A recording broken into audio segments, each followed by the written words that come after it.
ومن یتق اللہ یجعل لہ مخرجا، جو شخص اللہ کا تقوی اختیار کرے گا اللہ اس کے لیے راستہ پیدا کر دے گا، جہاں بالکل نظر نہیں آئے گا کہ کوئی راستہ، اللہ راستہ پیدا کر دے۔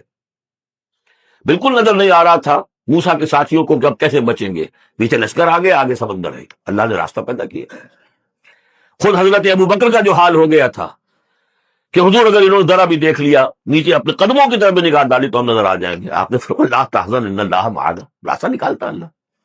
پھر حضور گئے طائف، لیکن وہاں سے خالی ہاتھ آئے، مدینے میں اللہ نے خود ہی کھڑکی کھول دی، 6 آدمی ایمان لے آئے، آپ گئے ہی نہیں اور وہاں انقلاب بھی آ گیا۔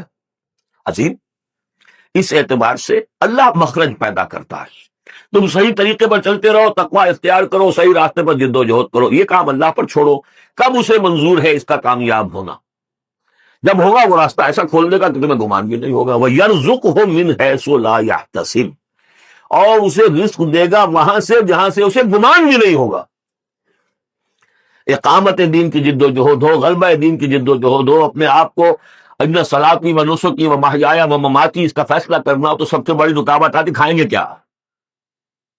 تو اللہ تو کہتا ہے رازق میں ہوں، ہے ایمان اور یقین اس پر، کر کے دیکھو تو صحیح، اس پر اعتماد تو کرو۔ لیکن یہ کہ اس پر اعتماد کرنا، توکل، بڑی مشکل بات ہے۔ وہ تو جتنا ایمان ہوگا اتنا ہی اعتماد ہوگا، اور گہرا ایمان ہوگا گہرا اعتماد ہوگا۔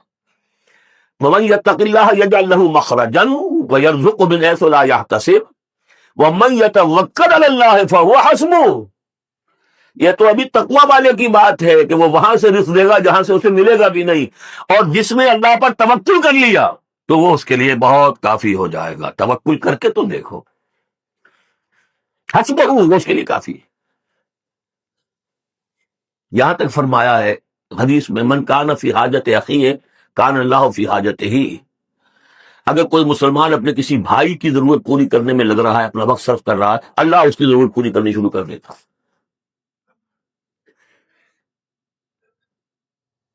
فکر ماں در کار ماں ہزار ماں، کار ساز ماں میں فکر کار ماں، یہ فارسی شاعری کے اندر یہ دینی حقائق ہے۔ کار ساز ماں میں فکر کار ماں، میرا کار ساز میرے کاموں کی فکر کر رہا ہے، میں نے اپنے آپ کو اس کے کام کے لیے لگا دیا۔ اور دنیا میں بھی ذرا سا بھی کوئی شریف انسان ہوگا، آپ اس کے ہو جائیں وہ آپ کو چھوڑ دے گا پھر کہیں؟ شرافت ہو، مروت ہو، آپ اللہ کے بن کر تو دیکھیے، پھر وہ کارساز ہے۔ کارساز ماں بے فکر کار ماں، فکر ماں در کار ماں آزار ماں، جب میں اپنے معاملات کی فکر خود کرتا ہوں، کوئی نہ کوئی ٹھوکر کھاتا ہوں، کوئی نہ کوئی غلطی کرتا ہوں، آزار اپنے سر کے اوپر پیدا کر لیتا ہوں۔ اپنے آپ کو حوالے کرو، اس کا نام ہے تفویض الامر الی اللہ، افوض امری الی اللہ ان اللہ بصیر بالعباد۔ ان اللہ بالغ امرہ، اللہ تعالیٰ تو اپنا معاملہ تو پورا کر کے ہی رہتا ہے، وہ تو دین کو غالب کرنا ہی ہے۔ کون اس کے اندر نفع کما گیا، کون محروم رہ گیا، یہ ان کی قسمت ہے۔ ابو بکر اور عمر اور عثمان اور علی اور عبد الرحمن ابن عوف یہ اپنی بازی جیت گئے، ابو جہل ابو لہب محروم رہ گئے۔ یہ تو اب ان کا معاملہ ہے، اللہ تو اپنی بات پوری کرا دے گا، اور اس دنیا کے ختم ہونے سے پہلے پورے کھلے عرضی پر اللہ کا دین غالب ہوگا، یہ ہونا ہے۔ دیکھنا یہ ہے کہ تم اس بہتی گنگا میں کو ہاتھ دھونے کو تیار ہو یا نہیں، یا تم محرومین کی فہرست میں اپنے آپ کو لانا چاہتے۔ بس اپنا تن من دھن لگا دو اس کے اندر، تمہاری ہڈیوں کا چورا ہو کر بھی اس نئی تعمیر کی بنیادوں میں اگر لگ جائے تو بہت بڑی کامیابی۔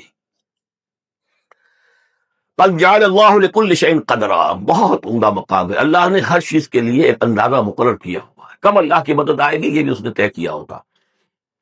You have to qualify, pre qualification conditions میں، تب مدد آئے گی، یوں نہیں آتی مدد۔ اپنا سب کچھ لگا دو، پھر کہو کہ اللہ میری 15 برس کی کمائی کل میدان میں میں نے ڈالی ہوئی ہے، 15 برس کی کمائی، دن کی اور رات کی کوششیں ہیں میری، صبح اور شام کی کوششیں ہیں میری، 15 برس وہ میدان میں نے لا کے ڈال دی۔ تب پکارو اللہ۔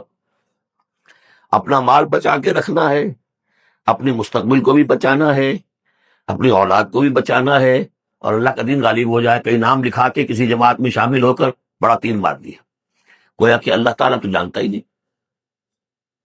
کتنی کنٹینیوشن ہے، کتنا اثار ہے، کتنی قربانی ہے، کتنا وقت ہے، کتنی محنت ہے، اللہ جانتا ہے۔ باقی اس نے ہر چیز کا ایک اندازہ مقرر کیا ہوا ہے۔